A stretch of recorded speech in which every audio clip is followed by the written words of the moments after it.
today from 3:45 Bordeaux v Rennes and Ajaccio v PSG from 7:30. Live DTM right now.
Finally, we're back from a very long summer break. We are here at the Nurburgring, the Green Hell, and it's the 6th race weekend of the DTM season 2012, and it certainly is hot as hell. And actually, a lot of the drivers have a home race here. One of the drivers also having a home race here is Mike Rockenfeller, and now you'll be starting in P4 today, and I bet you are burning to ace the race. How's the feeling for that? Well, for sure. I mean, already yesterday I tried my best, and it didn't work out in Q4, unfortunately, so I tried to make up for it today.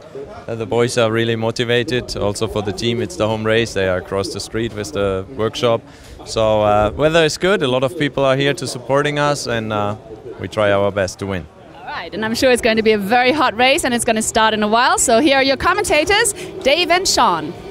Thank you very much, Verena, as we go straight into the animation of the track here at the Nürburgring, the Hankook animation, and Sean Hollenby alongside me here as we see the two cars lining up, BMW and Mercedes on this occasion. Please talk us through a lap of this Nürburgring circuit. Well, key areas on this circuit to really get a good lap time and a good race pace, high speed braking. So you're coming downhill here into a tight hairpin. It's very easy to make a mistake, and I think we'll see at least one mistake probably on the first lap when they come down to this corner. When I was watching earlier on, Rockenfeller was very quick through this particular corner.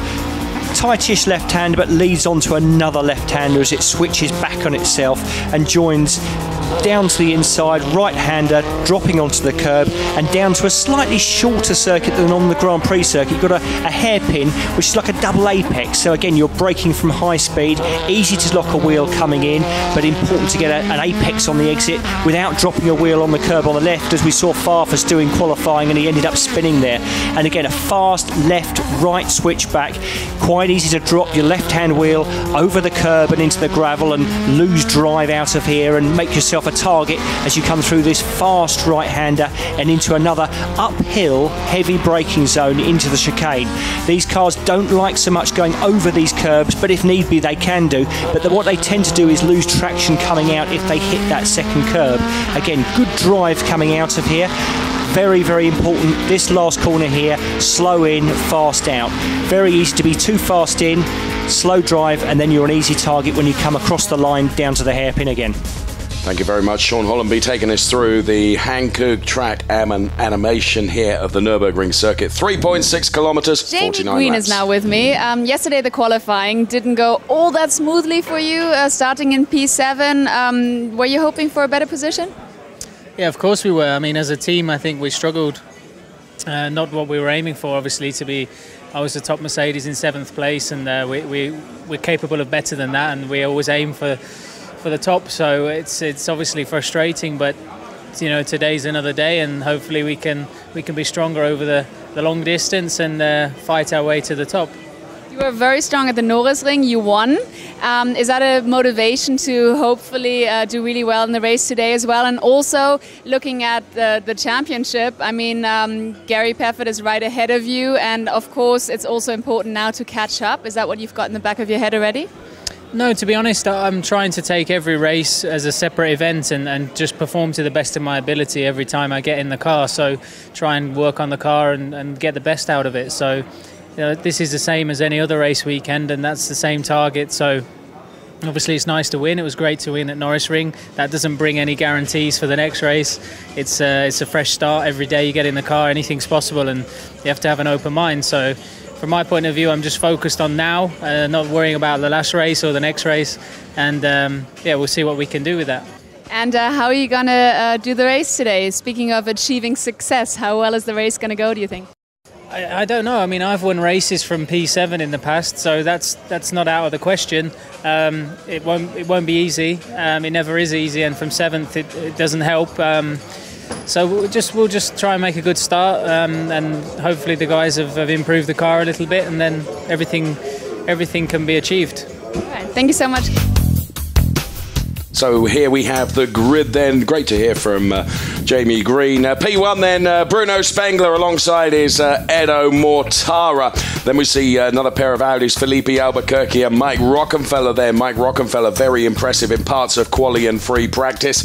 Martin Tomczyk, P5, alongside Augusto Farfus, who had an off and may have achieved more if he hadn't had that off.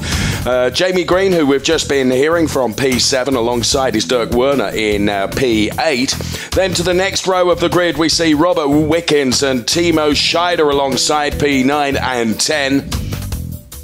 And continuing through, here is the championship leader then, Gary Paffett, P11, not what he would have wanted. Matty Ekstrom alongside him.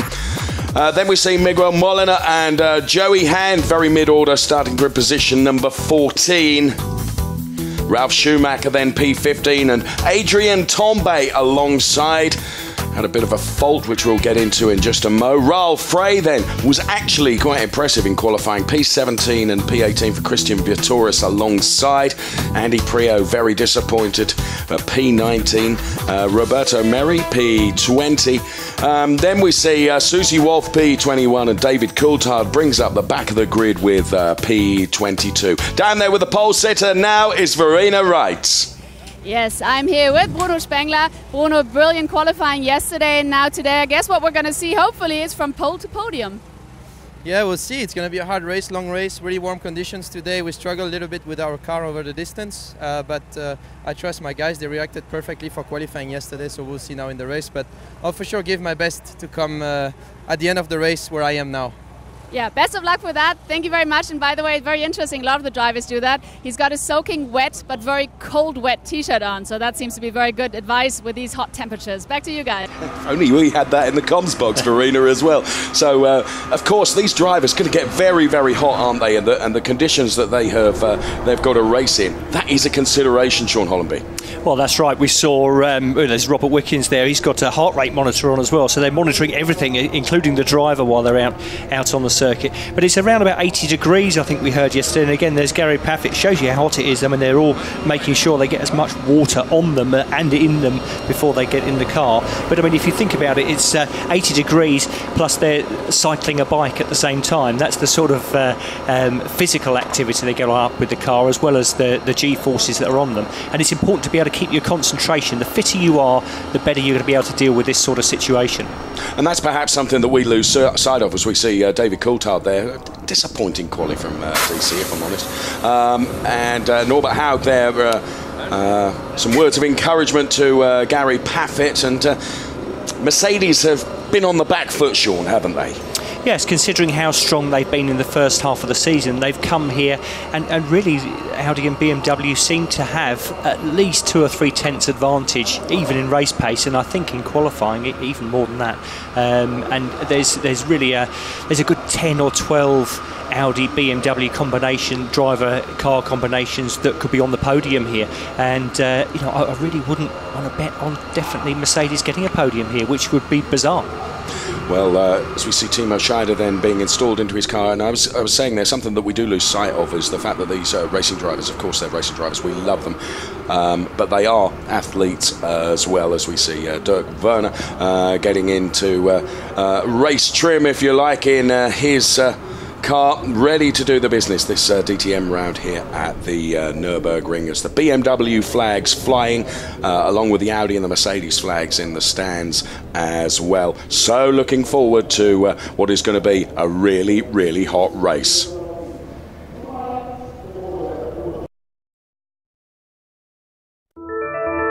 Lead at the top there from his fellow Mercedes driver Jamie Green in second place, but there's Bruno Spengler third in the championship on 58 points and is on pole position today. So going to be very, very interesting into that first corner as we see Felipe Albuquerque P3 on the grid there, and we've seen in some of the other races here, Sean Hollenby, get that corner right, then it's brilliant. Get it wrong, you're in trouble. Yes, definitely. I mean, all these guys will have their eyes focused on that hairpin and making the best start they can, but without any contact with anybody else on the grid. And this is one man who will be, you know, a bit disappointed he wasn't on pole position. So Edo Mortara there. And there we see our pole sitter, Bruno Spengler. Talking to Verena just a few moments ago, he'll be brimming with confidence. He actually said when speaking to him yesterday that the long summer break has been too much for him, itching to be back in that racing car and doing what he does best, which is as a DTM racer. And you know what, I actually wonder whether, because of the summer break, whether these might be just a bit throttle trigger happy, if you like, Sean, and going into that first corner, you know? Yes, I mean, they're very experienced drivers. I mean, the biggest problem I see for Bruno Spengler, he's got 3 Audis behind him, and so they have a choice on different strategy, different times to make their pit stops, but also they can back him up if they get ahead to help their other driver. So it's going to be very tight and very interesting to see if the various Audis work against the sole BMW, and whether Tomczyk, who's also shown the pace, he should have been in that top 4 shootout. I think if he'd have really nailed his lap, he can go in there and help Spengler out a little bit, because I think he might need it.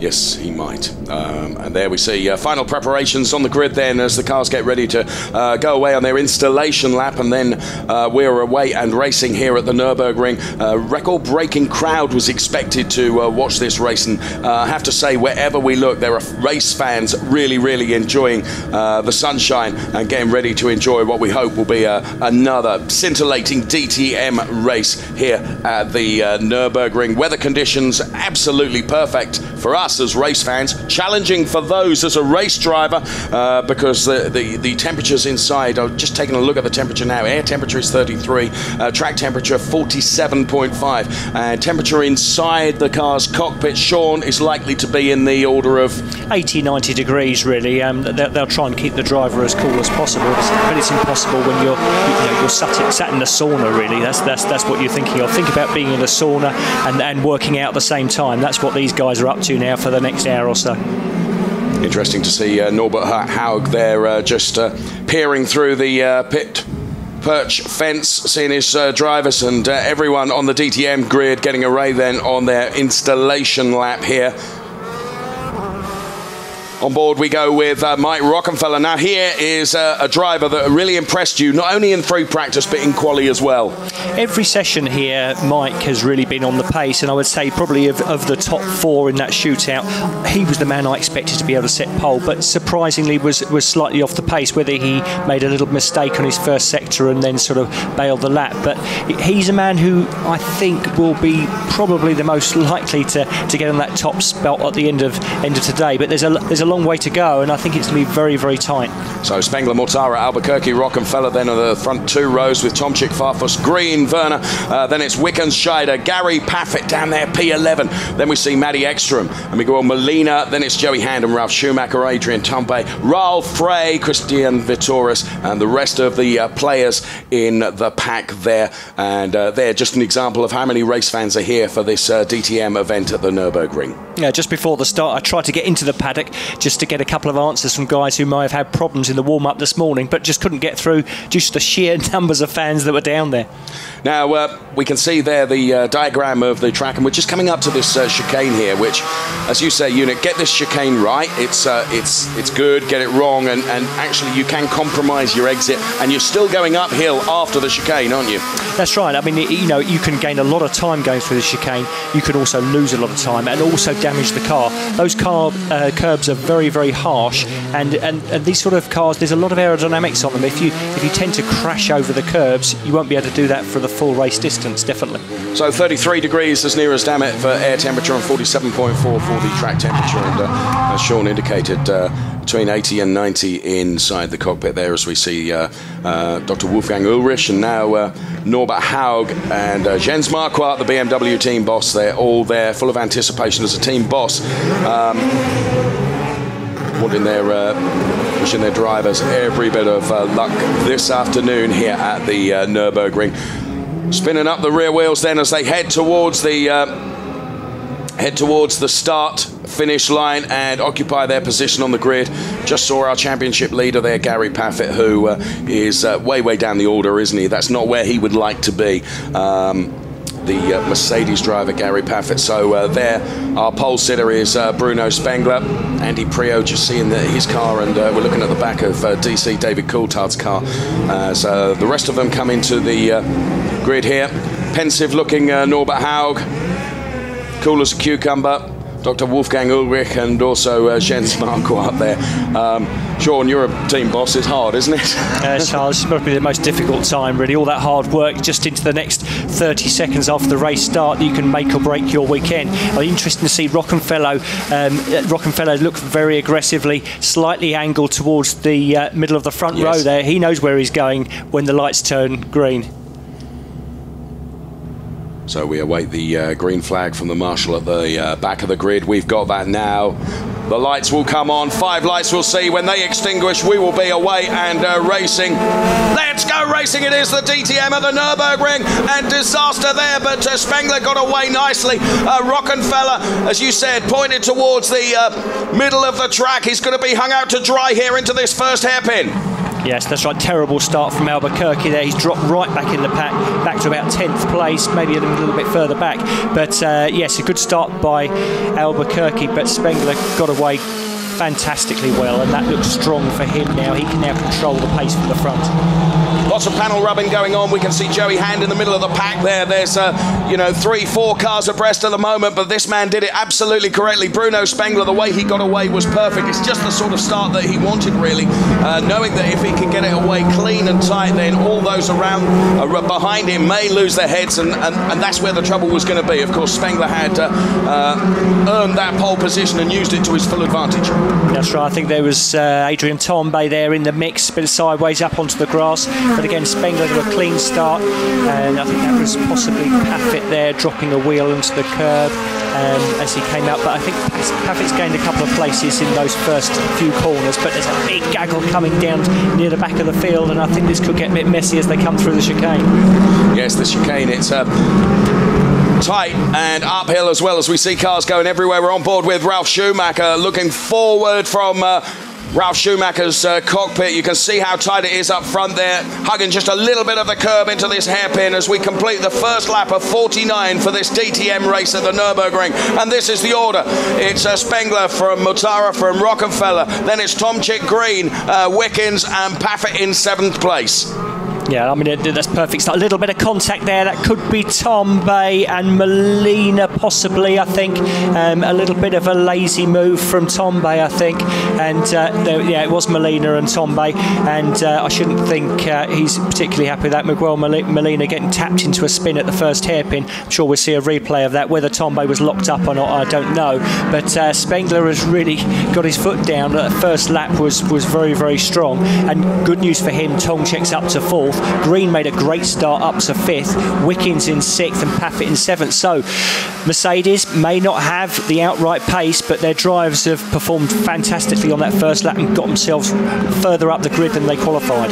So we're all eyes on Gary Paffett at the moment there. You can see him in the striking black Mercedes then as they come absolutely hooning around this kink there, but it's taken absolutely flat, isn't it? Gary Paffett in 7th place. Timo Scheider is in 8th place. And fantastic shot there as the cars run over the camera through this chicane. Then they head up, and it is uphill to the hairpin. There's Jamie Green. And all the cars come thundering through here at the Nürburgring. Bruno Spengler leads from Edo Mortara. Mike Rockenfeller is in 3rd place. Then it's Tomczyk in 4th. Jamie Green is 5th. Robert Wickens 6th. Gary Paffett 7th. And Timo Scheider in 8th place. Yeah, and here's a replay from the first few corners. A little bit, it's that Coulthard, I think, having a little look up the inside very aggressively through on Merry, who also spins. That's Susie Wolf he took around. Susie Wolf around there as well. And that's sort of a little bit started by DC diving up the inside of Merry, who pushed into Wolf. So it's 3 Mercedes coming together. And here we see, this is Tombe having a, well, to be honest with you, that's not really on, Adrian. The Molina just took his normal line, and to be honest with you, it's not quite what you're looking for. Two manufacturer teammates coming together. I'm sure there'll be words afterwards, but Tombe carries on. Maybe a little bit of damage to that car as well, but we're looking here, we've got Wickens there in front of Paffett. I'm not sure if there'll be any Mercedes team orders, probably not this early in the race, but definitely if you're looking later in the race. Paffett seemed to lose a little bit of time there. Actually, he seemed a bit closer, and now he has got Timo Scheider all over the back of him, and all weekend the Mercedes has struggled with pace. So I think what you'll see is a big gaggle of cars up behind Gary over the next couple of laps. Okay, so we are watching from Timo Scheider's car then as he's tracking Gary Paffett at the moment around this Nürburgring circuit. Now all these drivers got to take two mandatory pit stops. That pit stop window between laps 12 and 37.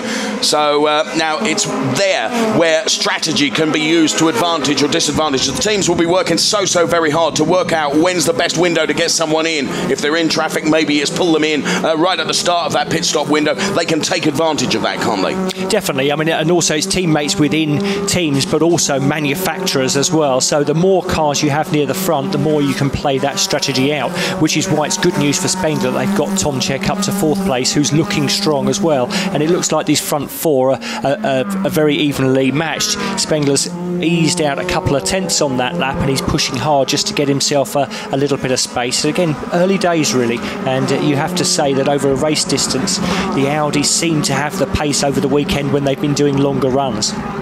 Okay, so of course we see 3 Mercedes together, 5th, 6th and 7th with Jamie Green, Robert Wickens and Gary Paffett there, and it's Gary Paffett that we're focusing on right now in that black machine. Gary Paffett is being hounded by Scheider, although Scheider not as close as he was, but a point that you've made to me is that, of course, if a driver is right up on your back bumper, you're losing a bit of downforce, aren't you? And it's not necessarily always the best place to be. Perhaps hang back just a little bit. Yes, a little bit. I mean, they're not so bad with these DTM cars. They're not so reliant on the downforce as, say, the Formula 3 single-seaters that we've always been watching over the weekend as well. So they can get close, and they can, get as close as possible to have a dive down the inside at one of these tighter corners. But Gary seems to have got himself into a bit of a groove. You saw there was a lot of resonance. The Mercedes seems to have a lot of bumping. I spoke to Gary about it yesterday, and it's actually an aerodynamic thing. They've got so much front downforce that it's increasing and then stalling the rear diffuser and then coming through. And you'll see probably later on some super slow-mo shots of the Mercedes bouncing up and down. He wasn't too bothered about it, but he did say it was very easy. It makes it very easy to lock a front wheel. Yes, and that's something that's been endemic with the Mercedes, hasn't it, all season long, is the fact that does seem to bounce around a bit. We're on board with Tomczyk here. Looking forward on lap 4 of 49, Mike Rockenfeller in front of him there, and Jamie Green is, as we see, is that an off for Andy Prio? Andy Prio having a torrid time of it through free practice and through quali, and now perhaps having a torrid time of it in the race as well, way down there at the back of the pack. Looks like he's had an off. So again, back on board we go with Tomczyk through this chicane. Rockenfeller looks super smooth through there. And there through the smoke we can see Andy Prio.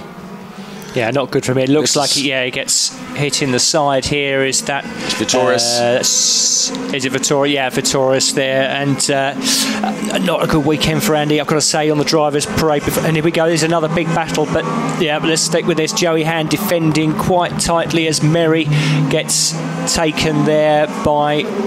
Yeah, that's Wolf, and Merry is sort of working his way backwards there, which I'm not surprised to see. He looked all at sorts throughout the sessions.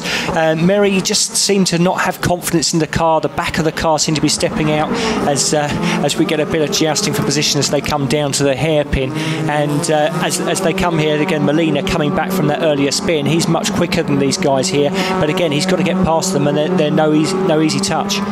No, absolutely not. And he's got to. The sooner he can do that, the sooner he can get on effectively with the rest of his race. I know that sounds obvious, but being put there in that position, he's got an awful lot of work to do, hasn't he? And as you say, it's all very well being able to catch someone and be faster than somebody, but you've actually got to go past them, as well as we now get confirmation that Adrian Tambay is going to get a drive-through penalty. The reason, pushing another car. Well, no surprise there. No, that's right. I mean, it was a clumsy manoeuvre, and the only outcome was really going to be a drive-through once you tap somebody off like that. But the interesting thing for me is the pace that Spengler's got in that BMW. He really seems to be showing everybody a clean pair of heels. It'll be interesting to see when they get the pit stops, as we have Rockenfeller under pressure from Tomczyk.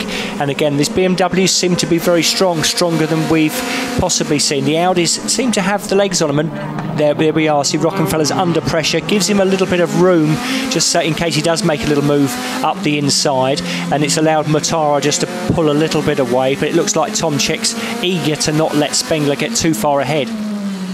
So the race order then is Spengler from Mortara from Rockenfeller, and then it is Tomczyk. And there we see Edo go through. There's Mike Rockenfeller. There is Tomczyk, and just behind Tomczyk is Jamie Green in the stunning chrome Mercedes, and Jamie Green showing well. Heard from him just before we started the programme. Here's a replay of the start. Yeah, and there's Albuquerque. I don't know if he had an anti-stall cut in there, but again, Joey Hand gets a good start in the midfield, and there we go. That's Tomczyk going around the outside of Albuquerque, looking down into the first corner. Again, he has an option here to fill that gap on the right-hand side. He sort of half thinks about it. A little bit different. A lock-up there from Mortara and runs wide, but managed not to clump into each other. But again, a little bit of contact further back in the field. That's Wickens there with Farfus. I did notice that Farfus dropped quite a few places on that opening lap, and that was probably what that was all about. And a little bit of bodywork coming off of there. I think that was possibly with Ekstrom in a bit of a battle. And here's Coulthard. There we go, onto the windscreen. That's a big bit of DTM bodywork. Interesting to see what happens in this next corner. This is where he pushes past Molina, who then collapses into Wolf. And this is Christian Vittorius. He also gets a drive-through penalty. Again, that's to do with Andy Prio's moment earlier on. And again, the stewards this weekend have handed out quite a few drive-through penalties. And here we go. Yeah, I mean, he does try and avoid him, but he's committed when he shouldn't have committed. He does try and pull out of the manoeuvre, but it's much too late by then. And the result really is a spin for Andy Prio and a drive-through for Vittorius. Okay, so we're back on board with Tomczyk then, who's chasing down, or trying to chase down, Mike Rockenfeller. Now, I know, Sean, you keep your eyes absolutely welded to the timing screen and all the information that's fed through to us here in comms to keep an eye on those lap times to see who's doing what and where. But at the moment, Mike Rockenfeller is showing Tomczyk a reasonably clean pair of heels, isn't he? Tomczyk is not as close as he has been at times, but then I'm also conscious of the fact that he may just be waiting for the right time to go for it here. There's only one or two places really where an orthodox overtaking move is going to work, isn't there? Yes, definitely, and it's early days for this race, and they can wait till maybe after the first pit stops to see how it pans out there and time their pit stop accordingly. Somebody who seems to be going much quicker than they were hoping, and maybe made some changes over the race of the Mercedes trio that you've just seen there, which is Jamie Green, Robert Wickens and Gary Paffett. They seem to be hanging on to the Audis and BMWs ahead of them and not losing as much as they had been in the free practice session, so they obviously made a little bit of a turnaround there. Robert Wickens, this has been his best weekend so far. He's best qualifying for DTM yesterday, so he was very pleased, and I'm sure he'll be pleased with his race pace as well. So it's Spengler, Mortara, Rockefeller, Tomczyk, the 1, 2, 3, 4 then. And there is Gary Paffett, who is the DTM Drivers' Championship leader at the moment. Got a fairly healthy lead, but of course will be keen to bank as many points as he possibly can. He's down there in 7th place at the moment, and being chased by Timo Scheider in the Audi. There you can see over the last 3 laps the gap between them, the distance there, and yeah, to be fair, Paffett's doing a really good job out there. Yeah, the 3 Mercedes drivers are doing well. I mean, to be honest with you, Green is now starting to monster Tomczyk a bit, and he won't want to see that. He'll want to get past Rockefeller as quickly as possible, but that's easier said than done. But very even amongst these top sort of 4 or 5 cars at the moment. The early pace that Spengler showed when he had sort of a couple of tenths advantage has sort of been pegged back slightly. He's still the quickest car out there, but by thousandths rather than tenths now. But again, this battle, I'm sure Tomczyk could go quicker if he could get past Rockefeller. Okay, so we're around about 3 laps away from the pit stop window opening, where we may see teams and driver strategy come into play, and it inevitably will change the order, and it will be interesting to see who plays what deal and when, and how that will affect things overall. As we see here, just looking it's Ekstrom and Werner battling there, and this is Merry, I think, coming into the pits. Yeah, that's Merry in the pits, possibly from that contact earlier on. Yeah, that's the end of his weekend. I've got to say, he just looked all at sea, and every time I went on the circuit to watch him, not confident with that car underneath him, and didn't seem to maybe know what to do about it. You know, which is maybe a little bit unfair on him, but he just seemed to struggle and just couldn't get the power down coming out of the corners. You know, and I think this is maybe a weekend to forget for him. On board with Ralf Schumacher, as we were there in watching him pound the car around this Nürburgring circuit. There is Gary Paffett going through. Augusto Farfus there we see, and Farfus down there in 9th place at the moment, with Albuquerque in 10th. So the order then: Spengler, Mortara, Rockefeller, Tomczyk, then it's Green, Wickens and Paffett. And there, once again, this is a fantastic shot of what it's like to be driving one of these DTM cars. Eyes going everywhere. Yeah, it's interesting to see with Ralph's eyes there. He does tend to look around. I mean, he's looking around a lot in the mirror, central and to his one side, but also going to the corner, he slightly tilts his head to one side, which puts his eyes askance when I've watched the onboards over the last couple of days. You know, and Ralph's a good driver. He'll be keen to keep pushing forward. You know, and 13th isn't where he wants to be at the moment. No, as we see Augusto Farfus there. And the rest of the cars come flying through here at the Nürburgring, and there is Ralf Schumacher. So behind Ekstrom pit stop window then, lap 12 to lap 37, as we indicated earlier on. We're on lap 10 at the moment, so a couple of laps away from that pit stop window being open, and then maybe some strategies coming into play, and it will be very, very interesting to watch how this pans out over the course of this 49-lap race here at the Nürburgring. Matty Ekstrom chasing Dirk Werner then, with Ralf Schumacher not far behind either. So there's Eki in that Audi. Here we go, back on board with Ralf Schumacher through this Nürburgring circuit. There's Ekstrom. And it's not until you walk the circuit, Sean Hollenby, you realise just how uphill and down dale parts of this circuit are. That's right, it's very difficult to see it from the TV, but down here it's quite a steep hill down into this hairpin, which is why you see so many drivers locking up, running wide, a little bit there as Werner did, not too much, didn't lose any time to Ekstrom behind. But the key thing here as we go on board with Timo Scheider here, who's up behind Paffett and starting to pressurise the championship leader now as they come down to the hairpin. Again, it's another corner where it drops away from you, so it's very easy to lose the front end, and again must take a late apex, don't want to use too much of the curb on the exit as they come through here, but fairly spread out here. I should think on the pit wall the engineers are busily working away of what the best time to make pit stops would be, and whether it is to come in early. I do see down in the pit lane, there we go, there's a few of the mechanics starting to come out to the pit lane now, just getting ready, whether they're calling the bluff of a few of the other teams, because if you're someone like Martin Martin Tomczyk, who's stuck behind Martin Rockenfeller and possibly has better pace. Is it better for him to come in early and bang some? Here we go. And here's the first two of the pit stops. So we've got Paffett and then we've got Scheider in. Oh, there is Tomczyk. I think Tomczyk's come in as well. So he's stuck behind Rockenfeller, and so wants to come in early, get some fresh rubber on, come back out, just hit some hot laps, and maybe Rockenfeller in the pit lane or in the pit stop window rather than on the track. Good pit stop there for Tomczyk as he comes back out. Here's our championship leader, Gary Paffett, then.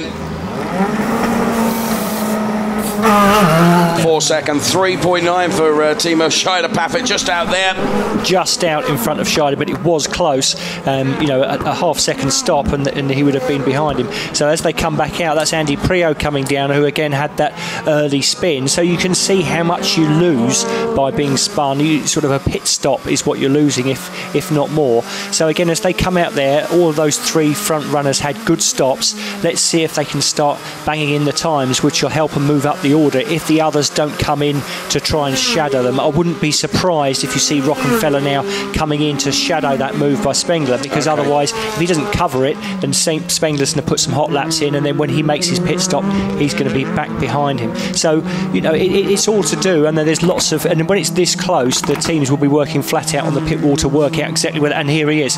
Here we come. This is... and Green in as well. Yes, that's right. Again, covering the cars that have come in earlier so they don't lose out. They don't know they definitely are, but it's a pretty good chance that with fresh rubber on those other cars we'll start lapping quicker. And again, Tomczyk, just to prove it right, has just done the fastest middle sector on his out lap. So again, it proves that if Rockenfeller doesn't make this stop count, I don't think that clock's quite right. It's a little bit longer than that. It would have been a fantastic stop otherwise. But again, it is going to be very, very close as they come down here. Here we go. Here's Rockenfeller. There's Tomczyk on the right-hand side. It is going to be very tight at the hairpin as they come down, but no, I think he's done enough to hold it here. But what you have got now is that Tomczyk has got warm tyres on, so for the first 3 or 4 corners, Rockenfeller's got to be a bit careful. So this is where Tomczyk really has got an opportunity, hasn't he? He's got just a little bit of heat into those tyres, more so than clearly Rockenfeller, who's just replaced them. So now is the time for him to pounce if he possibly can. It is. Unfortunately, 50% of his chance of overtaking is already gone. Because he wanted to pass him when he just in the pit stop window, really, rather than having to do it on the track.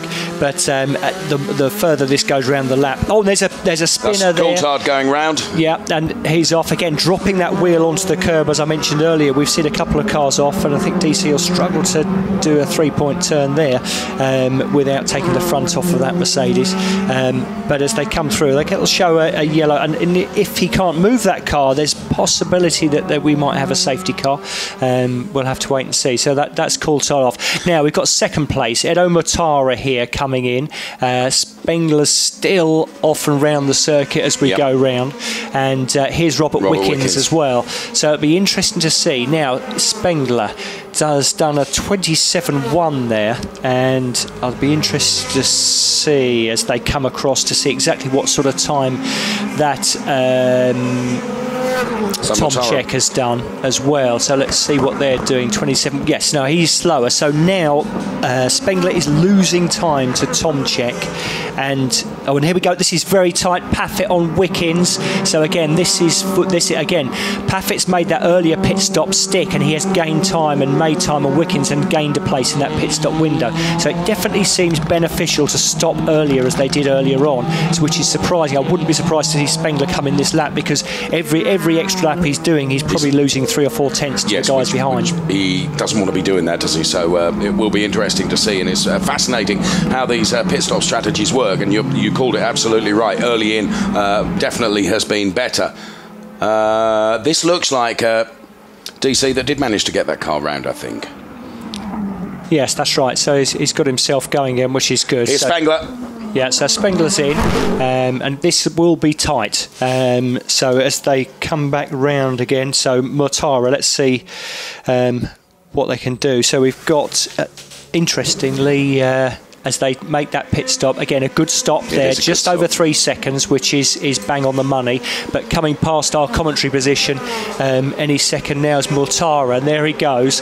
And so it's going to be quite tight, but I think he's safe here. I think he's done enough, yeah. Yeah, he has done enough. He's done a good job there, and there is Mortara. But just behind them, we've got Tomczyk all over Rockenfeller. And now they've got this one stop out. Again, there's a little bit of movement under braking. That's always tricky, but very experienced guys. They know exactly what they're doing, but it's easy to knock a front wing against movement there. And I think he's made the overlap stick here. I'm sure he's going to make, yeah, he has made the pass through. And again, that started 2 corners earlier on and managed to work his way through. Now, he's the man on the move now. You can see the drive he had coming out of there. And this is the sort of pace that I think he's been bottled up behind Rockenfeller for those first 15 laps. And now he'll be keen to start pushing on and start pressuring the man who is not currently in second place, but is effectively is in second place, which is Mortara. BMW seems strong, and I think the rest of the field will be a little bit surprised that they've made this jump forward as we see Coulthard back in the pits after that earlier spin. Now, it's interesting the point you make there, as we saw Tomczyk get past Rockenfeller after try, that you do have to set up and overtake a manoeuvre so early on, don't you?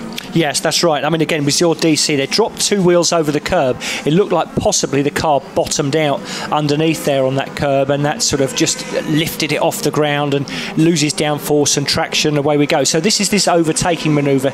That's it. We've just come back, got a few more pit stops coming in, but it's just that overtake manoeuvre with Tomczyk and Rockenfeller. But there's a few cars in as they come through, and that's Roberto Maria, Ekstrom, sorry, coming out. So let's see where these guys come out. It's a little bit jumbled on the timing screens at the moment, but I think you're going to see the order stay much the same right at the very front. So that's Ekstrom, who's ahead there of Ralf Schumacher. So he's managed to jump Ralf a little bit. Ralph's done okay in that pit stop window as well. But at the moment we've still got Spengler looking strong, and again Spengler just does the fastest first sector as well on those new tyres, and he's looking very, very good here. So it's Spengler leading then in BMW, then it's Edo Mortara, Audi, then it's Tomczyk, BMW, then it's Rockenfeller, Audi, and then we see that gaggle of Mercedes as we see a replay here of this overtake as Rockenfeller finally loses out, but something that a little bit of contact there as well from Rockenfeller just at the end of that overtake manoeuvre from Tomczyk. Both of them going very, very wide there, but Tomczyk has at last done it. And there's Rockenfeller now. Jamie Green beginning just to ease and close that gap a little bit. And we've got that gaggle of 3 Mercedes cars together there. Green, Paffett and Wickens. And it's remarkable that hasn't altered in the pit stop window, has it? No, that's right. Well, if anything, the Mercedes seem to have got stronger. And Rockenfeller is working his way backwards. And Green, Paffett, and to a certain extent Wickens as well, will be very keen to get in contention with the Audi of Rockenfeller and get up ahead of him.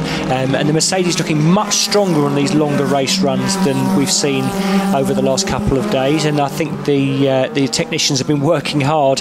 And I think they were scratching their head a little bit yesterday, but they're working hard to get back on pace, and they seem to have done that. Just as we saw Tomczyk going through on shot there, he really had opened up a bit of a gap. You can see it there again. Back to Rockenfeller, so he really was being held up, wasn't he? And just had to do that as soon as possible to get past him. We're watching.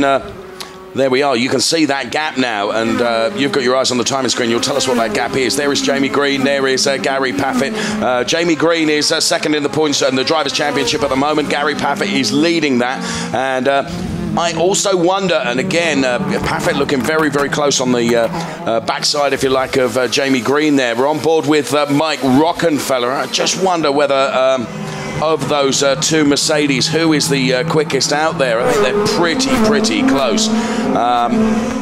But all I do know is that Martin Tomczyk has built up that gap over Mike Rockenfeller, having got past him. And Rocky then in the Audi, I know he's a driver that's impressed you over free practice, over quali as well. But there you can see the difference in the laps from laps 17, 18 and 19, just how Tomczyk has been able to ease up that gap. That's right, yeah. I mean, I think he's got some sort of problem. Either it's just a balance problem with the Audi today, because he's not looking quite so strong, whereas the Mercedes have improved. Somebody who's absolutely flying is Spengler. I mean, he's half a second a lap quicker than anybody else in that previous lap, and that's considering that the top 12 were covered by about 3 or 4 tenths. It shows you the dominant performance he's putting in at the moment. So Spengler's really stamping his authority on this race. But these 3 Mercedes now really have turned the wick up and are now starting to push their way well into the top 6. And by the end of this race, I think one of them will be challenging for a podium, which was a surprise for me, definitely. Okay, so the order then is Spengler from Mortara, then it's Tomczyk, Rockenfeller, Green and Paffett, and we see Green there miss the exit of that chicane. Now Green's in. Yeah, Green's... Jamie Green is coming in there, so Gary Paffett will be elevated into 5th place. We see Jamie Green there into the pits. Now, of course, all these drivers have to make 2 pit stops. It's the mandatory pit stop. And Sean Hollenby, what could be the reason for that so early on? I'm not too sure, to be honest, whether he's just just done 2 pit stops just to get them out of the way. But let's see what happens here. Nothing else has happened to the car, so just in and out pit stop, possibly to get some clear air if they think they're losing time behind Rockenfeller. He can get this pit stop out of the way, and he has got clear air here, which has dropped him a long way back. But he's now got maybe he had a puncture. Maybe there was a slow puncture. I don't know. It's a very quick pit stop, wasn't it? 3.5. Yeah, it was. His lap time was okay the lap before. No, he seemed to be okay. The pace wasn't too bad. So it'll be interesting to see if we can hear what's happening down there. But here's the man of the moment. Bruno Spengler just seems to have the legs on everybody, and is really nailing his ticket on the mast. Really, he's much quicker, and now they've levelled out a little bit lap time, but again that's just ease out his lead now to nearly 3 seconds, which is enough for him to have a bad pit stop and still come back in the lead. Yes, it's just building up that safety comfort, isn't it, all the time. So Bruno Spengler, Edo Mortara in 2nd place, then we see Martin Tomczyk, who's 3rd, Mike Rockenfeller 4th, Gary Paffett now 5th, by virtue of the fact that Jamie Green went in for his 2nd pit stop. Then we see Wickenscheider and then Augusto Farfus in 8th place. Good shot here that incorporates some of the crowd enjoying the action in this DTM race here. We're on lap 20 out of 49. There is Mike Rockenfeller, and Mike Rockenfeller is sort of bit out on his own there at the moment in 4th place, isn't he? Is not being pressured by Gary Paffett too much, but equally not standing a hope in terms of getting closer to Tomczyk in front of him. No, that's right. I mean, he'll be happy not to have Green monstering him in his mirrors anymore. But I think in the next couple of laps you're going to see Paffett doing a similar job there, really, as we go back in the field, and we've got. This is Ralf Schumacher and Frey. And Rahel Frey has done a great job this weekend. I mean, she was pleased with her qualifying performance, disappointed not to get into Q2 yesterday, but she definitely seemed to get the hang of the car, I think, over those sessions, and definitely it was disappointing not to see her get into Q2. And it was very close, wasn't it? She nearly did it. Thousandths of a second, really. It is just so close in the DTM that, just one slight mistake can make a difference. And just looking back in the field, Green's come in 14th place, and he's doing PBs on his sector, so he didn't have a problem with the car. So maybe just a strategy decision then, just to come in for that tyre change. But I'm sure we'll find out. Again, we go into the cockpit here with Ralf Schumacher, as his eyes are all around once again. He knows Ralf Frey's there, and Ralf Schumacher then, it's great to see that image. And Ralf Frey really is doing a fantastic job and really been quite impressive. Now, there was a good example, as we see Schumacher coming down that home straight there, of the bounce that you were explaining in these Mercedes cars that's endemic. Well, that's right. Well, that was more to do with the bumps on the braking area, because it's before the braking area that you can really see it as an aero problem.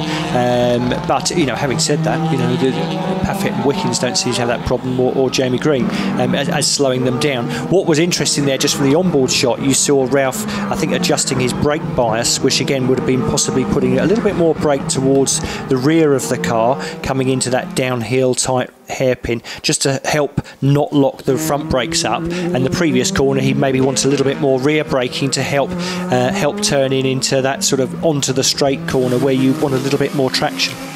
As we see Rockenfeller going through the chicane here, and now very, very uphill. It doesn't look it necessarily on screen, but it is quite uphill there. Rockenfeller, and there is Gary Paffett in 5th place, lap 20, 1.7, then 1.5, then 1.3. Well, looking back, if that was a strategy decision for Jamie Green, it's working out okay for him at the moment, because he's slightly quicker by about 4/10 than the cars he was racing. Yes. So if he can make this early second pit stop work, then it'll mean that he will jump ahead of Rockenfeller, possibly even Tomczyk as well. But again, he's making these tyres last a long time to get to the end of the race. Yes, and I was going to say, it's still a long haul to the end of the race, so we're not even halfway through this race yet. As we see Mike Rockenfeller there, and it is all about a tyre management strategy as well, isn't it? Knowing if you've got the ability to take a set of tyres which are very little used, or maybe a new set, and use them to an effect that's going to pay off in the race, because that might give you a better duration than somebody else. Definitely. I mean, and they would have got that information over the previous sessions. What Mercedes may be struggling with, may struggle with later in the race, is that during the sessions they've been trying to make their car go faster and faster, as everybody else. But the Audis and the BMWs were able to get more meaningful long runs in on the car, so they'll have a little bit more data possibly on how the tyres will last over a longer run. And there we have Rockenfeller and Paffett, and again fairly spread out, these guys now, just keeping the pace on. That's probably we've got Farfus starting to pressurise Scheider, and Farfus is one of the guys, he's been quick all weekend, and again had that messy first lap with a bit of contact, as we see somebody else waiting for a pit stop. And yes, the BMW boys are ready, aren't they? Who's it going to be that's going to... Yeah, we've got Albuquerque and Werner in there, and this will be interesting to see. Yeah, no, they come out in the same order, so it's similar orders. They came out 10th and 11th. They came out. They'll probably drop down to 16th, 17th there, but they get their pit stop window out of the way, and I think that was Jamie Green just going through. So that's going to be quite tight. As Prio and Joey Hand there. Again, they're sort of battling near the back of the field. Not a great afternoon for either of those BMW drivers. But just going back, as Prio runs a little bit wide and offers Joey Hand a bit of a gap, which he wasn't quite close enough to take advantage of. But Farfus is somebody who's been quick all weekend, and a little bit of a messy qualifying. He had a spin in Q3, I think, and then a messy first lap where he lost 3 or 4 places, which has hampered his race. But he's starting to come back through. He's 8th now, and lapping in a pace that, he should go a little bit further up. He should get into the top 6 by the end of this race. And there's Edo Mortara, who's now again still that sort of slight 10th or 2 off the pace of the leader Spengler, which in the gap is now up to 3.5 seconds. So it's very, very close, but Spengler does seem to have it well under control. Yes, and Spengler just keeps it, it's consistency, isn't it? It's smoothness, his consistency is hitting every point that he needs to hit, and returning lap after lap after lap very, very consistently. Edo Motora then in second place with Tomczyk third. There indeed is Tomczyk. And then we see Mike Rockenfeller come into shot there in the yellow Audi. Then it is Gary Paffett down there in 5th place. Then we see the other Mercedes of Robert Wickens. So Mike Rockenfeller then, at the moment, not being troubled too much by Gary Paffett, is kind of out there on his own 4th place at the moment. Spengler doing a great job out front, as you said. It is the DTM here at Nürburgring. So his super slow-mo of Spengler. I mean, he doesn't seem to have put a foot wrong all afternoon, so I don't expect too many mistakes here. But again, very tidy. I mean, he gave the curbs a very clear clear bit of room there, not so he didn't damage the car. Maybe dropping a wheel into the dirt here, just about holds it in, very neat and tidy. But looking at the timing pages, one driver who's maybe starting to make that early second pit stop work is Jamie Green. He's up to 12th now, and he's around about lapping half a second a lap than the leader's pace. Right. And on that pace, he could definitely jump himself up to be challenging for possibly, well, definitely Tomczyk in third place, and depending how it goes, but just whether he can keep those tyres lasting all the way to the end, as we're on board with Spengler, who seems to be the dominant driver this afternoon. Yes, on board with Bruno Spengler, seeing it through the windscreen of his car as he tackles this Nürburgring circuit. And in now comes Ralf Schumacher. Let's see how they do with this pit stop. The clock is on then, the wheels go off. Not a brilliant one, to be honest. 4.4, we've seen better than that. Ralf Schumacher then back on his way out there. Just so you think that's Andy Prio going through there. And there is Joey Hand, who's mirrored that move as well. He's coming at the same time. 4.5 second for Joey Hand for that pit stop. It does make you wonder. It's very, very hot out there, and whether some of these wheel nuts are getting a little bit stuck, because those two stops were a little bit slower than they normally would do. And again, you've got to think it's a whole crew effort, as well as the driver getting hot driving the car. The car's getting hot, nuts can overheat and get stuck on the car. The mechanics working on the car are under more pressure. The hotter they are, the more pressure they're under. So it's easy to make a mistake. So I think here is this Tomczyk coming in. Yes, I think it is. As they come down, yeah, he's into the pits now, and again, it'll be interesting to see where he comes out with Jamie Green, Paffett because and Paffett as well. So Green is now coming into the last corner.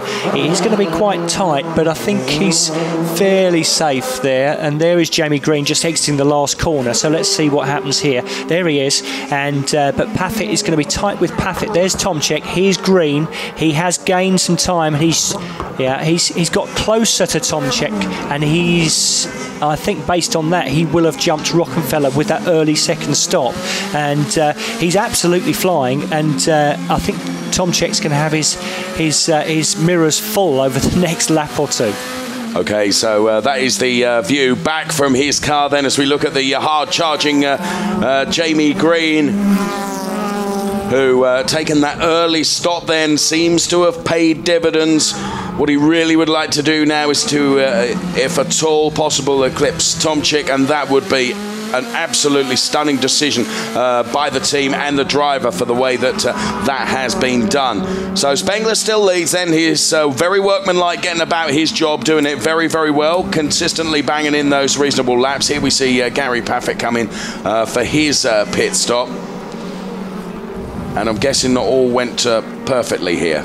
Yeah, the rear right again got a little bit stuck, maybe cross-threaded a nut. Very unhappy mechanics there. Again, that's the sort of thing that may have cost him a place, definitely will have cost him a chance to get on top of Rockenfeller. And here we are. Here is Rockenfeller. This is a very important pit stop. Let's see if Green's done enough to get ahead. I'm sure he has. Has Paffett got done enough? I think that pit stop will be crucial in not allowing him to get in front of Rockenfeller here. 3.2, it was quick. Timo Scheider in as well. Let's see how they do. Yeah, and there's Green. He's well clear, so that early pit stop's definitely helped him. And here's Paffett. You've got to say that pit stop cost him dear. Yeah. He would have been past Rockenfeller if that wheel nut hadn't been a bit obstructive, and that'll be disappointing, even more disappointing for the mechanics, who I know try their absolute best. But, of course, when you're under pressure, these things happen, and as I was saying earlier on, it's a very hot day, and that's what happens with wheel nuts. If you're using new wheel nuts, they can be cold onto warm metal, and then it tends to catch. But Paffett will be disappointed there. But having said that, he has the pace to get past Rockenfeller. We saw earlier in the race, they just chose to pit Green earlier so that he could do it on pace rather than having to risk a manoeuvre to get past. So Spengler leads from Mortara, then it's Wickens, Ekstrom and Ralf Frey, and we see Mortara in now for the second of his two mandatory pit stops. And something you've been saying is you know, it is a team effort here. Yes, the driver's out there driving the car, he's racing the car, but is reliant on all these guys now as they set about doing their work, and that is getting him in and out as quickly as they can. And boy, as I'm talking about it, that's a Brahma, isn't it? 3.1. That's a fantastic stop, and that'll definitely mean that he should stay well clear of Tomczyk. He's not going to jump Spengler with that unless Spengler has a problem. And here's Wickens as well. It's going to be tight with Wickens. There's Mortara coming down. That will be a car that I think that's possibly Ekstrom, yes, but it's sort of not quite a battle for position because Ekstrom's got a pit yet. But there is Wickens coming out in front of Albuquerque, so he's behind Paffett. So he's much the same position as he was, so he hasn't lost any time or gained any time in that pit stop window. But here we are. So there's Ekstrom, who's fourth on the road, but still got to make his pit stop. As has Spengler, who's in the lead there. So Mortara did well to get out in front of Ekstrom because he could have lost time if he dropped in behind the car that would have older tyres on there. And here is Spengler into the pits now for his second and final pit stop. What he needs to do here, he's not under any pressure. He can come into the pit lane without risking a pit lane speeding. He can come into his pit box without putting his guys under undue pressure, so that it doesn't stop on his pit stop marks, so that they can make a perfect pit stop and get him on his way. So let's get the clock on this one. 3.3 seconds for Bruno Spengler. Cool, calm, collected. Not the fastest, but by far and away not the slowest either. So Spengler should be out well ahead of Mortara. Shouldn't be a problem at all. There is Spengler and there is Mortara. So yes, that worked absolutely perfectly, didn't it? Yes, that's right. I mean, that's the difference. If you can give yourself a little bit of a gap, then your guys aren't working under pressure, and then suddenly everything works much more easily. And a quick stop there for Ekstrom, under 3 seconds, which is perfect for what he did, because I know he was in quite a tight battle as they come down here, and that is, I think that's Ralf Schumacher who he's battling with, and so as they come down here, he's jumped ahead of him. But again, what the key story is that Spengler hasn't put a foot wrong really all afternoon so far.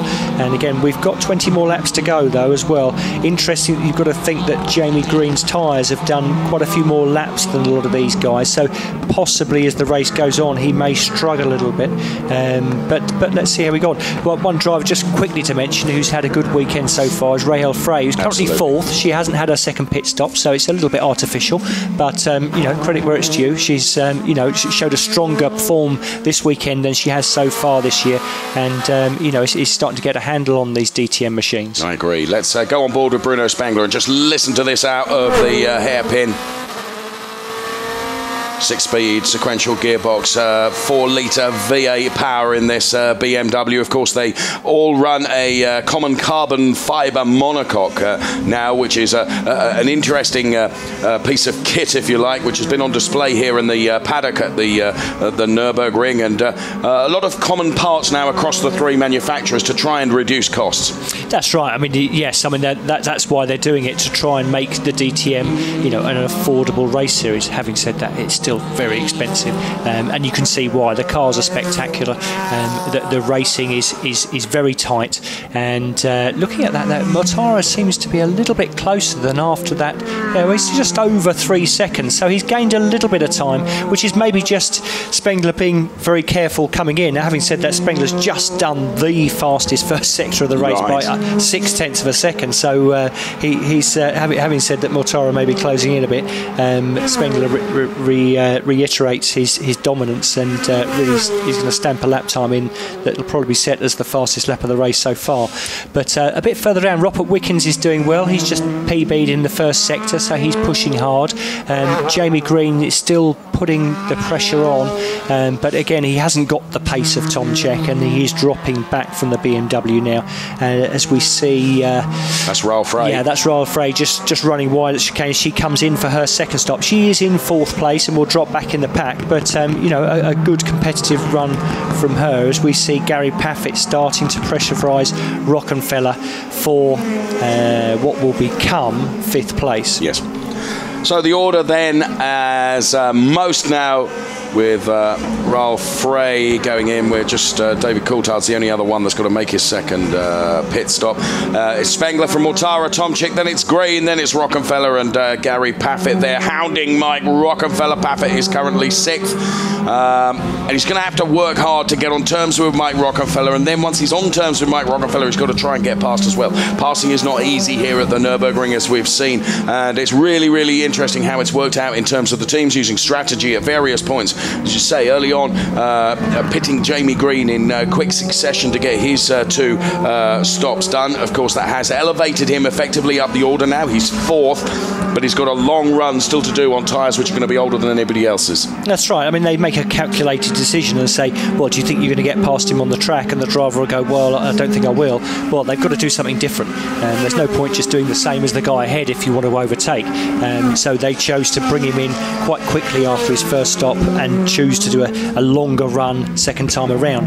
But what I think you're seeing there is that looking at lap times, yes, Jamie Green is now starting to fall back to the 2 cars behind as we see Coulthard take his pit stop after that earlier spin. So what a great day for DC. I'm sure he's had better days at the Nürburgring in the past. Yes. But as he comes out in front of Tomczyk, who's opened out quite a big gap. Now, on that lap, Green was slightly slower than the cars behind. The previous lap, he dropped a full half second. Okay. So he's maybe stabilised that. But that's not going to help him. As the race goes on, his tyres will start going off 5, 6, 7 laps before the guys behind him, which isn't good. And you can see Robert Wickens there is hanging on well. Again, yes.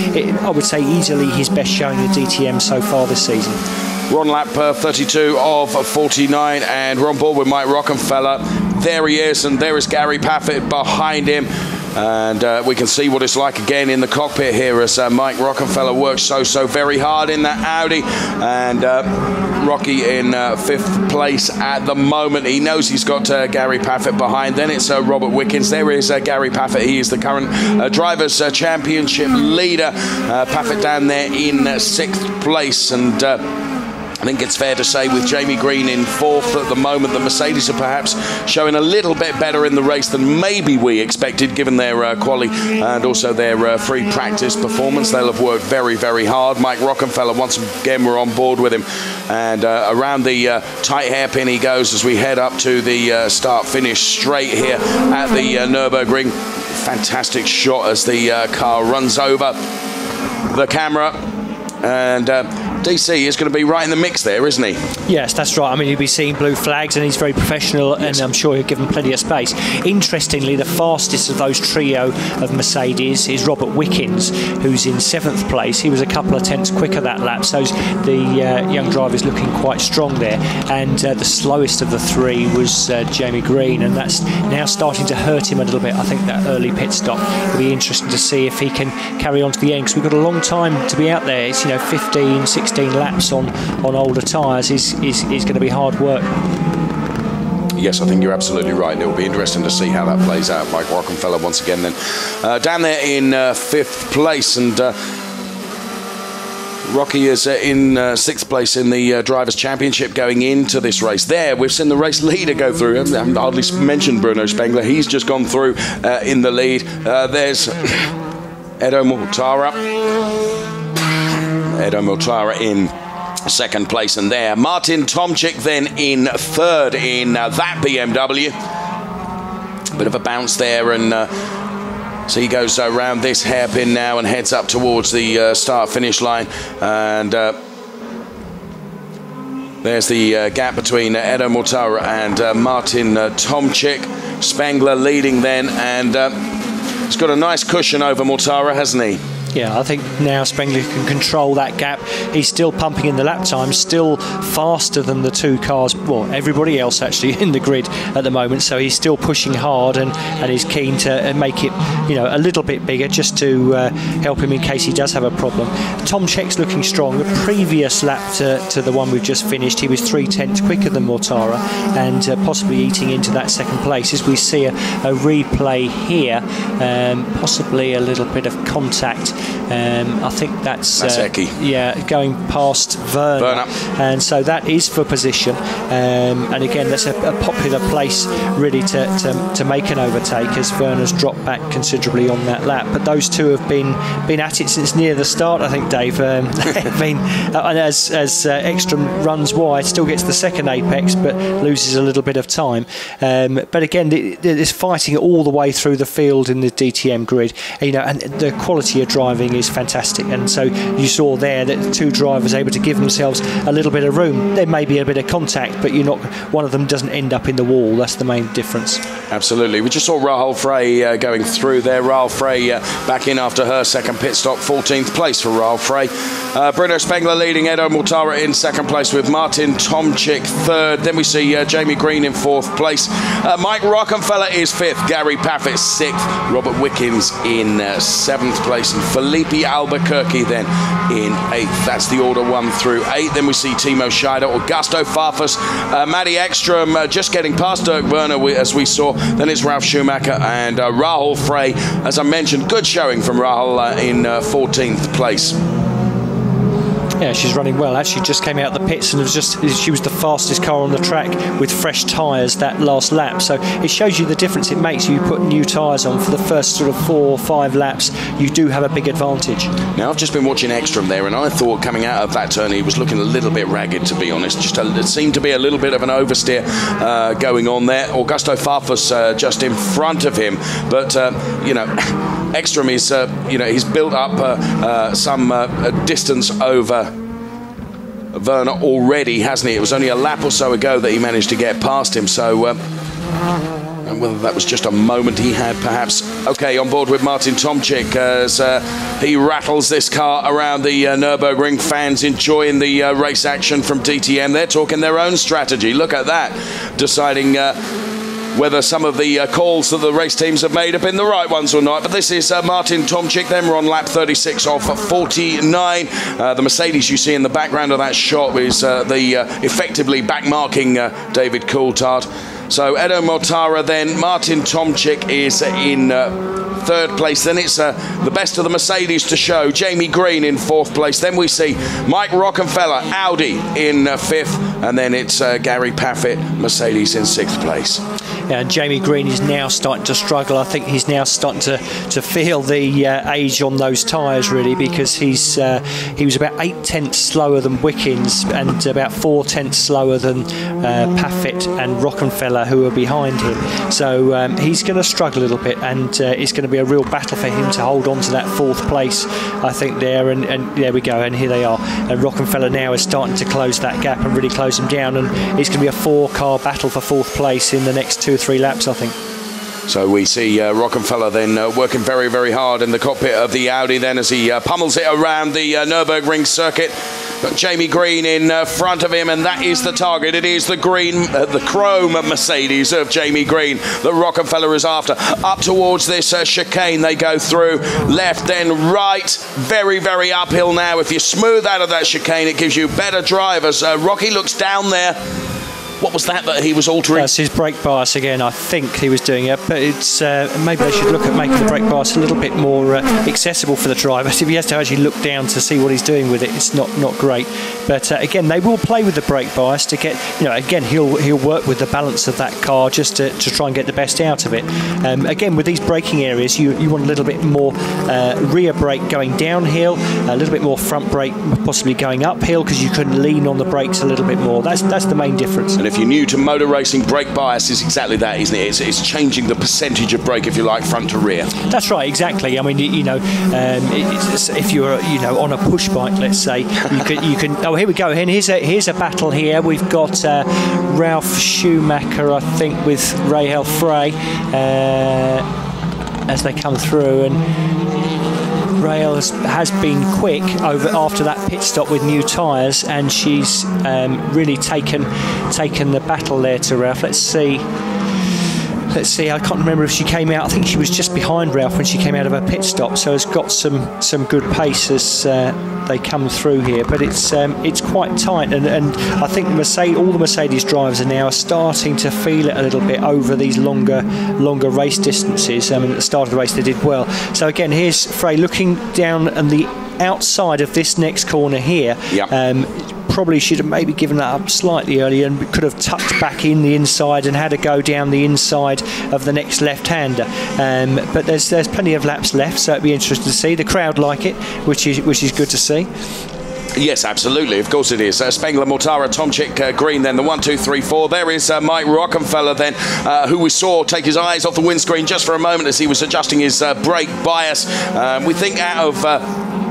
that Rockenfeller has got the legs to get on terms with Jamie Green. Certainly, I know you're keeping an eye on the times there, and just looked like Gary Paffett was closer on the back of Rockenfeller than he's been. Yeah, it's very tight between these four are all lapping within a tenth of a second of each other, but consistently Jamie's losing a tenth or two every lap really, and as it goes on it will equalise out. It won't be too long until the cars behind him lose that advantage of having slightly newer tyres, and then it'll equalise out, and Jamie will be keen to not let them get close enough to have maybe a dive up the inside into that first corner that we've seen a few people do today. Now that kink there absolutely taken flat, isn't it? We heard Mike Rockenfeller do it now, absolutely flat out. They chuck it to the right hand side, almost run on the grass there on the approach to this chicane where they do tight left then right, smooth through there, then it's big uphill towards the hairpin for the start finish straight. See some dust being kicked up there where somebody just went offline a little bit.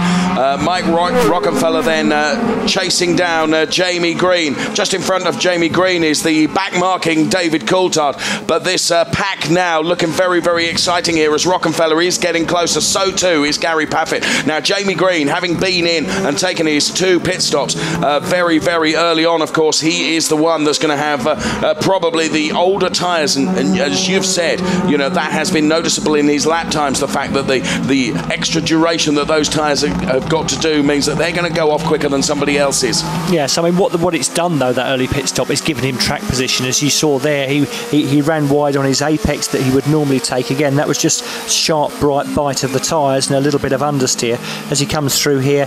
Again, slightly wide of the apex, not a big problem, and again squirreling under power. But what it has given him is track position, because there's a good chance that if he'd done exactly the same as Rockenfeller pit stop wise, he'd have sat behind him now, and again struggling to get past him rather than Rockenfeller having to struggle to get past him instead. So you know, you take your choice, and they would have been talking about that over the radio, and his engineers would have discussed it, probably not in as longer terms we've just said then, and just said, right, this is what we're going to change your strategy, we're going to try and get you the jump on Rockenfeller, but it means you've got a long second stint, you know, and a driver's quite happy to handle that. If the team thinks he's capable of handling it, then you know he'll take that on board, and you know, and Jamie's doing a great job. He's got to be smooth, he's got to be consistent, not start over driving to keep these guys behind, but also you've got to remember it's important for him championship wise to keep Rockenfeller in between himself and Gary Paffett to maximise the chance he's got here to beat his teammate and decrease that championship lead that he's got. Great aerial shot there through the hairpin off the start-finish line as it's very, very interesting to watch this pack. Then there is Green going through. There is Mike Rockenfeller there too. Gary Paffett. Gary Paffett, the current championship leader, of course. And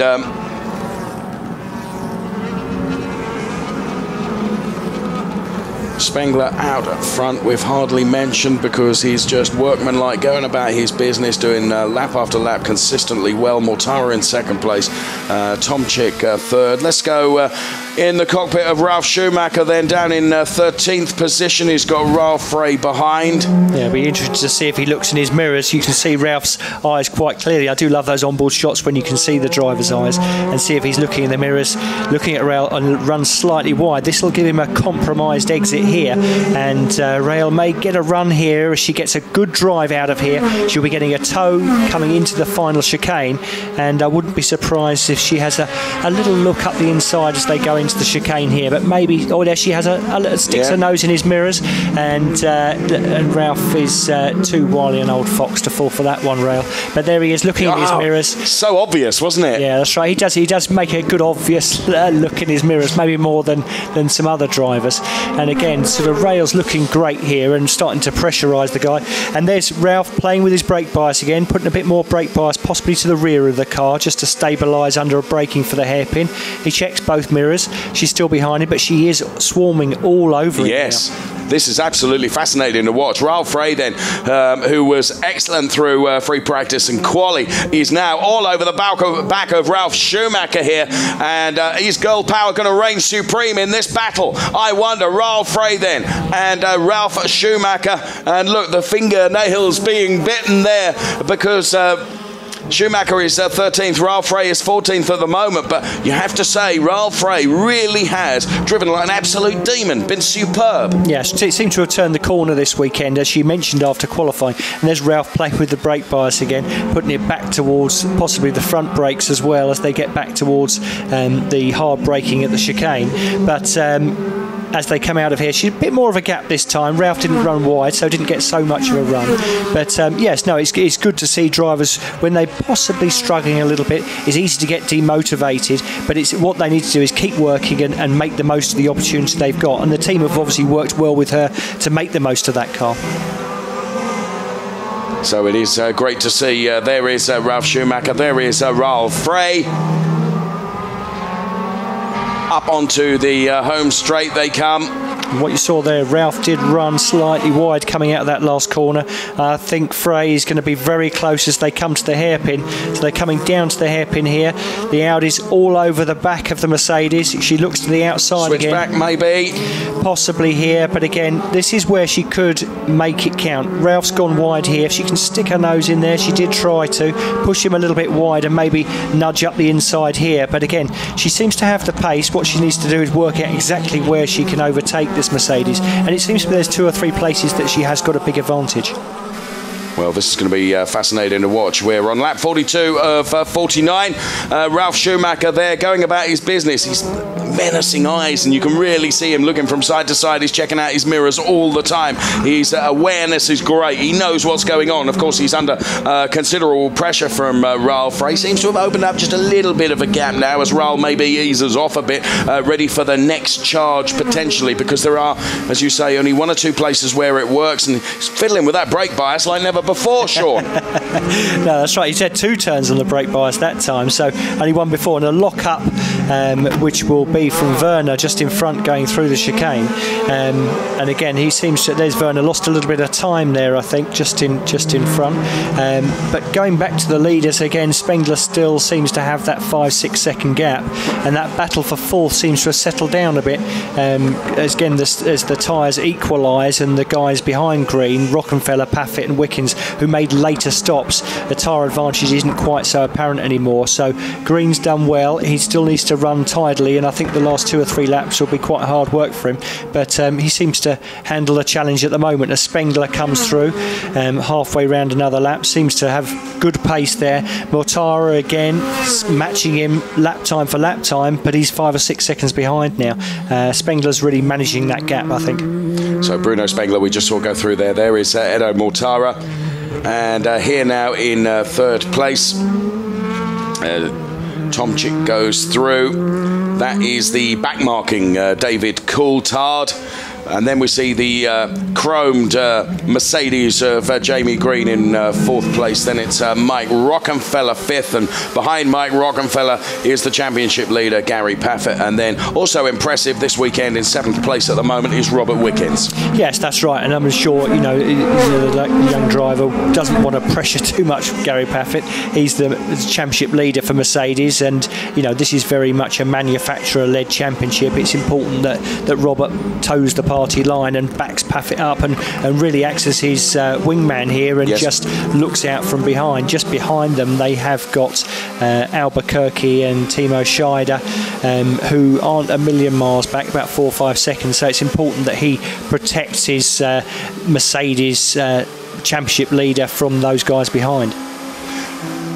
So there is the backmarking David Coulthard as we see Jamie Green take That's a little bit more of a curb there than we would have expected with Mike Rockenfeller right behind. Then we see Gary Paffett and Robert Wickens. When we see it slow-mo at that particular camera angle, they look really, really close. Yeah, and it shows you how inch perfect they have to be. You know, except for Jamie just clipping the front curb, the three guys behind were within an inch of each of those curbs, you know, from the first apex to the second apex. So it's fantastic to watch. And, you know, this is high-quality driving at its very best. And this is Engstrom pressurising Farfus here. And again, these two have been right. Farfus has been a surprise for me. I expected him to be challenging, really, to get definitely in amongst the top six, you know, and possibly even a podium contender. But doesn't seem to have had the race pace today. Compromised, though, with that untidy first lap where he was shovelled back in the field with a couple of hefty manoeuvres from his competitors, but yes. You know, that happens sometimes. But you know, doesn't seem to have shown the pace that he has shown over pre-practice sessions this weekend. Yes, you're right, he has shown that. And there is Augusto Farfus, and then right behind Maddie Ekstrom, then in the familiar Red Bull liveried Audi into that tight turn one.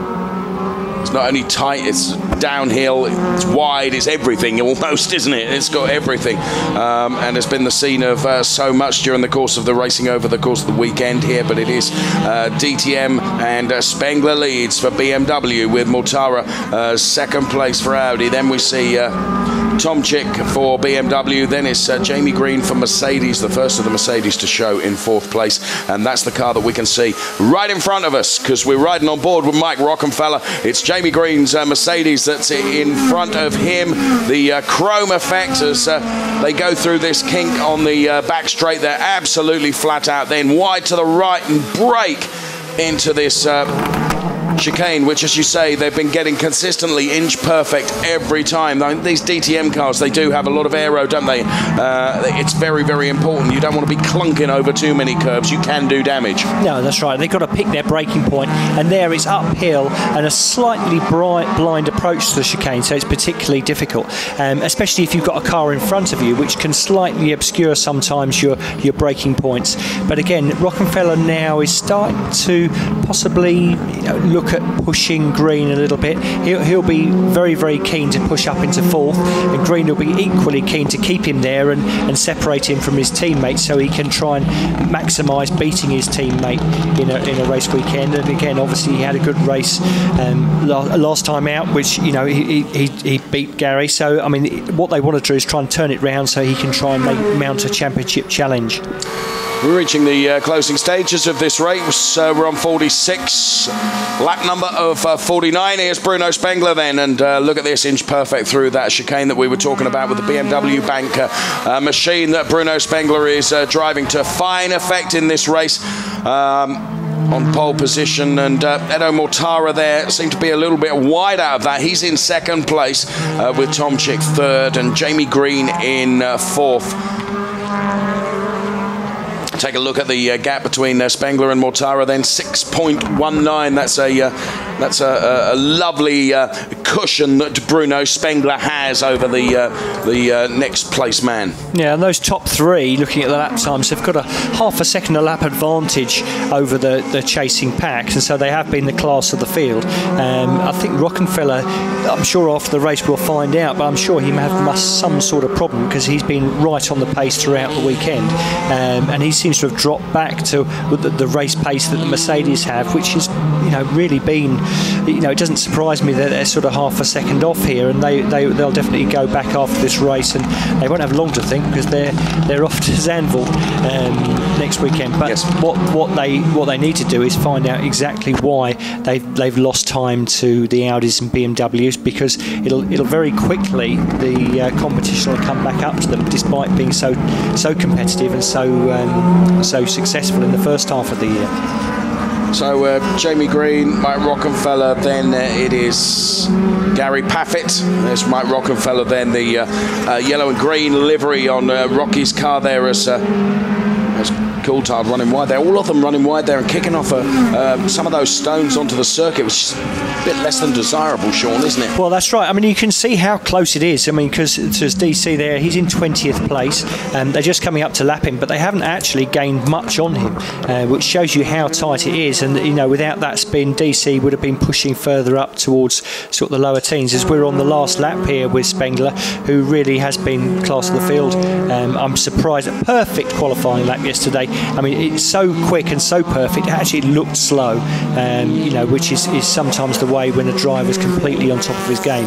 And he's doubled that up today. I thought the Audis would gang up on him. Albuquerque got a poor start, so that removed one of his Audi competition and allowed Tomczyk to come in the mix. Mortara's been, you know, there or thereabouts, but always been sort of more than an arm's reach despite matching his pace. So, you know, done a fantastic job this weekend. Yes, one of the things that you said was the fact that Bruno Spengler's pole sitting lap was just seemed so relaxed. So you actually thought he'd bailed out of the lap because it looked slow. But this is the man that from start to finish has looked almost in a class of his own, driving that BMW BMW DTM machine as he rounds the hairpin for the final time then. Last one at the Lausitz ring. Is he going to take another win here? It's undoubted as he takes the checkered flag. Bruno Spengler does it again for BMW. Yeah, fantastic result. And Edo Mortara, I think he'll be pleased with second. I think he managed to get pole position. He may have been able to, you know, make a bit more of a fight of it. And Tomczyk third. Another driver who I think with a slightly better qualifying maybe is able to get a bit more on the pace, and that battle Green makes that early second pit stop work and takes fourth place. Fifth behind him was Rockenfeller, and sixth Paffett, seventh Wickens, then Albuquerque, then Timo Scheider, then Farfus. A couple of those drivers would hope to do a little bit better, but I have to say that Green and Paffett possibly pleased with a bit of a haul of points there, because after qualifying it didn't look great.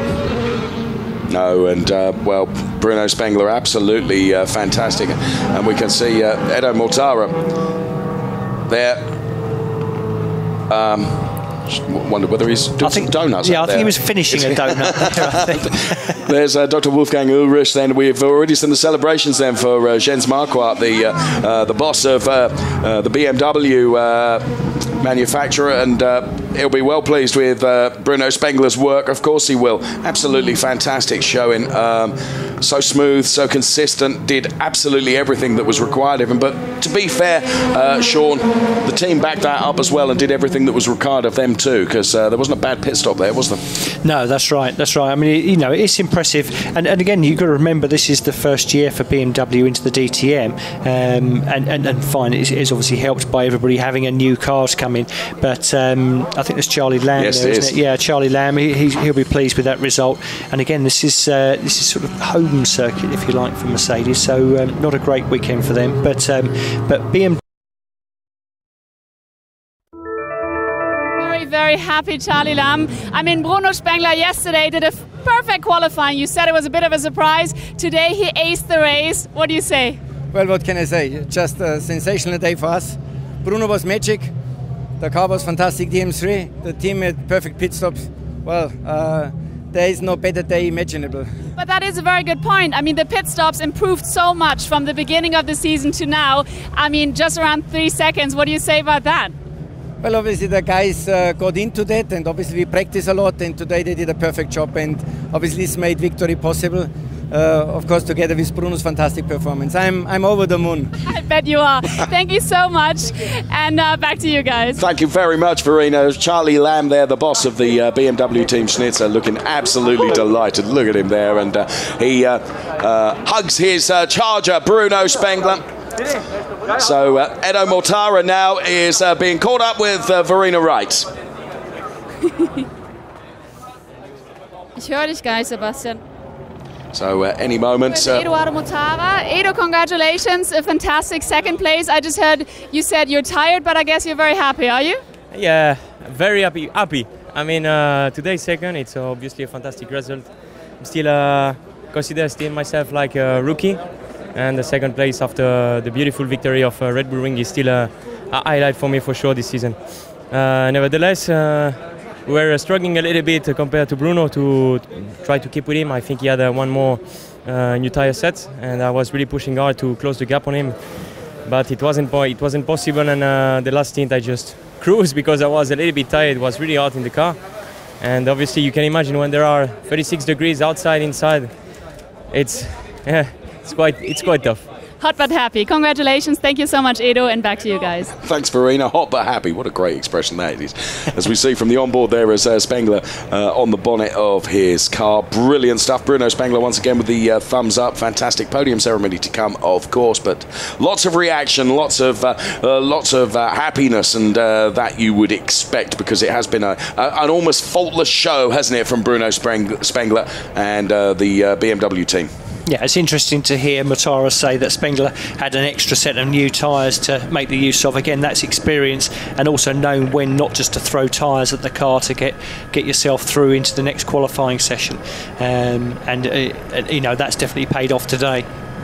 Yes, it has. We're getting a great shot now of everyone down there ready to salute the stars on the podium. The Drivers' Championship classification then. Gary Paffett leading with 103 points. Then it's Bruno Spengler, second place with 83 points, who's now knocked Jamie Green down to third with 81. Then it's Tomczyk, Edo Mortara, Mike Rockenfeller, Matty Ekström, Christian Vittoris, Timo Scheider, Augusto Farfus and David Coulthard 11th in the Drivers' Championship points. With Bruno Spengler now is Verena Wright.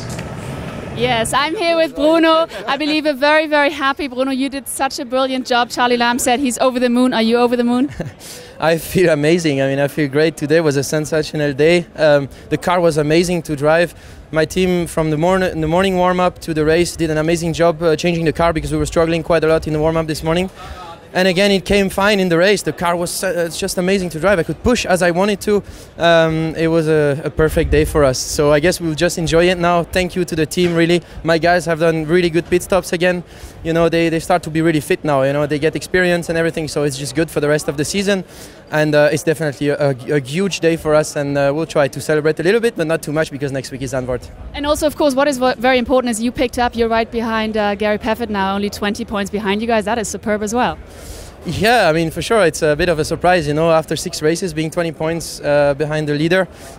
For us, for everybody, I think, because we are a new team here in DTM, and we are still learning, but it's great, you know. We've been performing huge today, and it's great to be second in the championship, 20 points from Gary, but, you know, it's still a long way to go. 4 races. We're going to go to Zandvoort and Oschersleben. We have never been there, so we stay fit on the ground, we push hard, and try to get maximum points at every races. All right, thank you so much, Bruno. Back to you guys. Thank you very much, Verena. Bruno, always excellent to talk to, because, you know, however his state of celebration, he always talks a lot of sense. His obvious enthusiasm with the BMW Motorsport setup really comes through, and Martin Tomczyk now, forgive me, is with Verena Wright.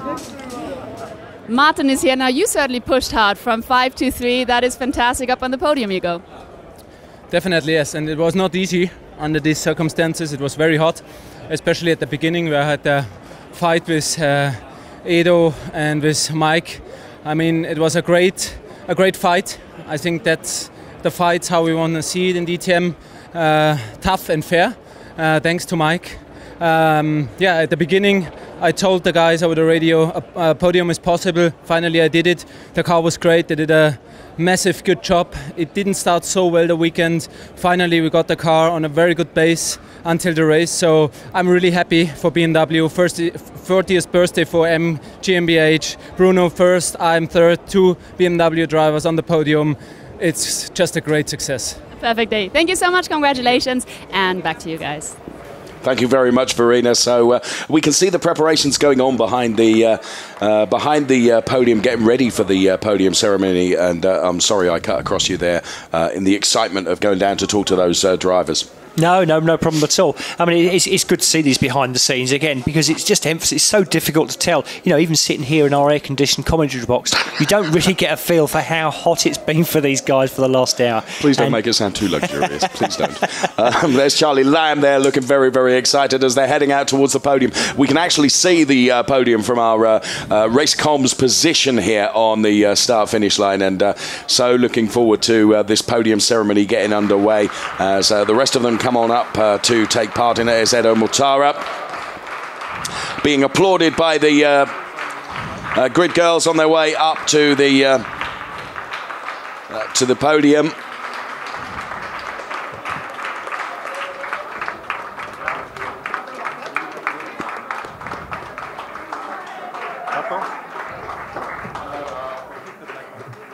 And it is good to see this behind the scenes, to see everything that goes on there in the preparation. So baseball caps go on, towels being used, water being taken on board. These drivers have been, you know, you mentioned our air-conditioned studio here. They've not had air conditioning, have they? They've been hot in there.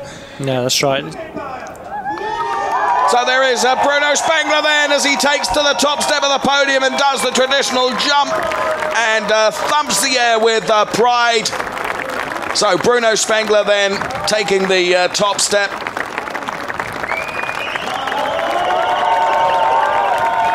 There's Edo Mortara then.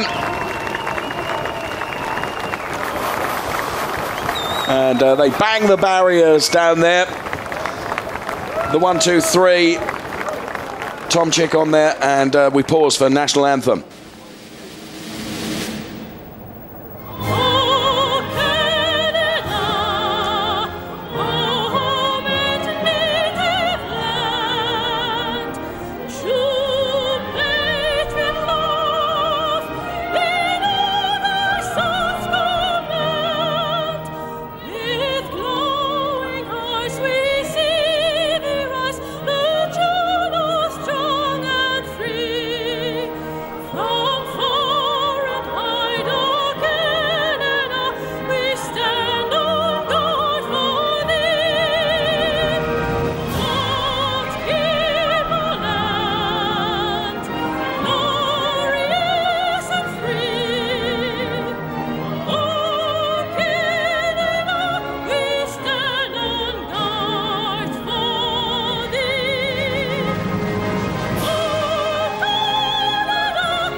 Sends shivers down your spine having the anthem sung live on the podium. That's right. I wonder how many versions of the national anthem she had to practice, just in case we had various different winners. That's what I was thinking of. Okay, here we go with the Chief Executive Officer, Global Chief Executive Officer of Hankook Tire, that's So Seung-hwa, making the trophy presentation there. I rehearsed that name. I want you to be pleased with that. And then Marie-Louise Marjan, then the actress, presenting the Constructors' Trophy. And Charlie Lamb is pleased with that. It's nearly as big as Charlie Lamb's trophy. And now, member of the Supervisory Board of Vega Media AG, it's Peter Gieshecker with another phenomenal trophy, which goes to Edo Mortara.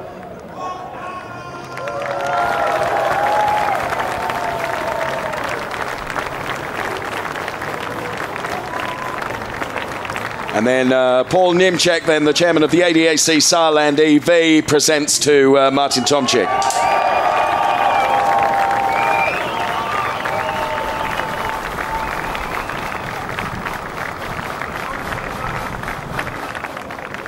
Now they'll pose for the photos. Then it's going to be Charlie Lamb, got his hand on the bottle there. He was ready to go with the Henkel Trocken. Who's going to be first with it in the celebrations?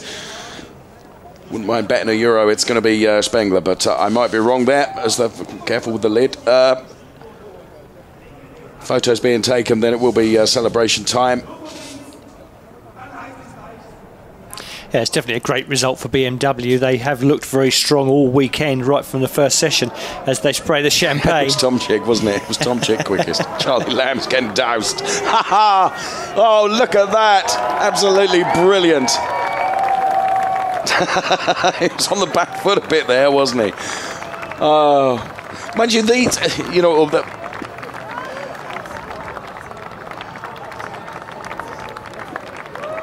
they've got a lot of work to do. I say they've got a lot of work to do. That's not strictly true. Of course, they're heading off to Zandvoort. We're all heading off to Zandvoort in just a week's time. So it's back on with business very, very quickly, isn't it? That's right. And actually a similar sort of circuit to here. Up next, it's going to be the press conference, and so looking forward to that. Let's take a look at the highlights of what was a fantastic. This is ESPN.